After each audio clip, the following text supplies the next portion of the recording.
Welcome to the Wisdom Month, friends. We are reading through the Book of Proverbs, one chapter each and every day, gleaning from God's Word, truth, and wisdom.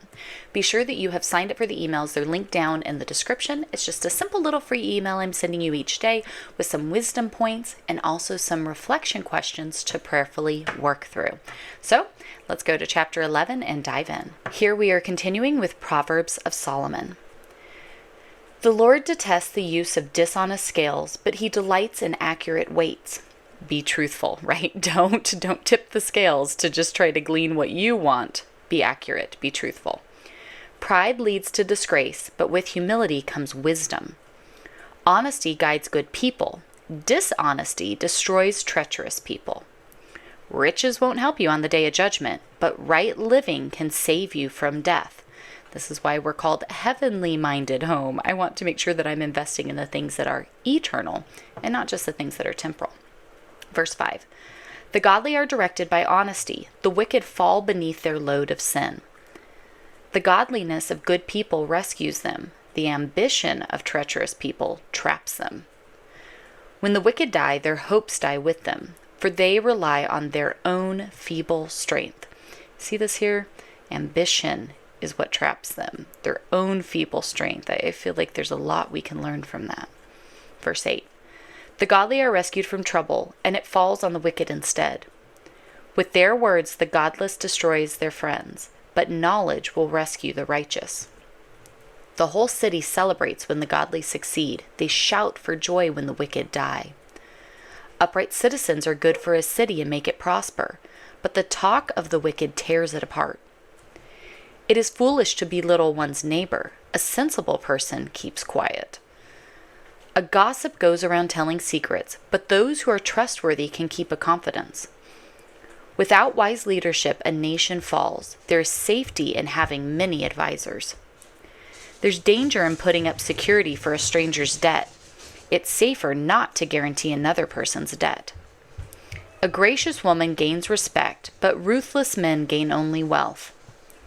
Your kindness will reward you, but your cruelty will destroy you. Even people get rich for the moment, but the reward of the godly will last. Godly people find life, evil people find death.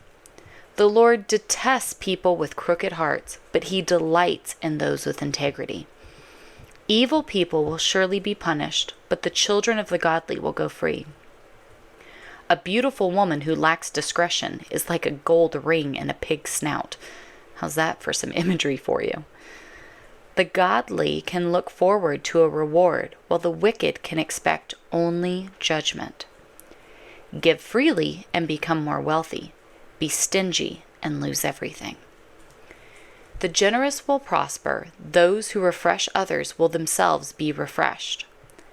People curse those who hoard their grain, but they bless the one who sells in times of need. If you search for good, you will find favor, but if you search for evil, it will find you. Trust in your money, and down you go, but the godly flourish like leaves in spring. See this? There's so much practical wisdom that we gather from this. It's just, I love doing this. I'm so glad you guys are doing this with me. Verse 29. Those who bring trouble on their families will inherit the wind.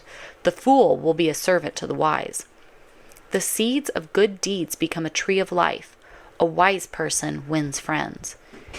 If the righteous are rewarded here on earth, what will happen to wicked sinners? There's 3 key wisdom points I think we see here in chapter 11. The first one being that integrity guides the upright. Integrity will never be something that we want to ignore, especially in a world that so desperately needs more of that today. We see that a generous person prospers. There is nothing gained from being stingy, from withholding in times when we can be generous in giving. Remember, it's better to give than to receive, so we want to be generous. And the third being that the righteous are rescued from trouble. So often we see things and we're even tempted to do what is wrong, right? To kind of tip the scales to our own favor. But we know that when we act righteously, the Lord will always rescue us. Now, it might not be in the way that we think it should go, but righteous living, truly being reverent in our behavior, is always a good thing to prioritize as Christians living out this truth in our day-to-day lives. Thank you all for being here with me today. Check your email so you can work through today's reflection questions. And of course, always feel free to reply with anything you'd like to share or leave me a comment down below.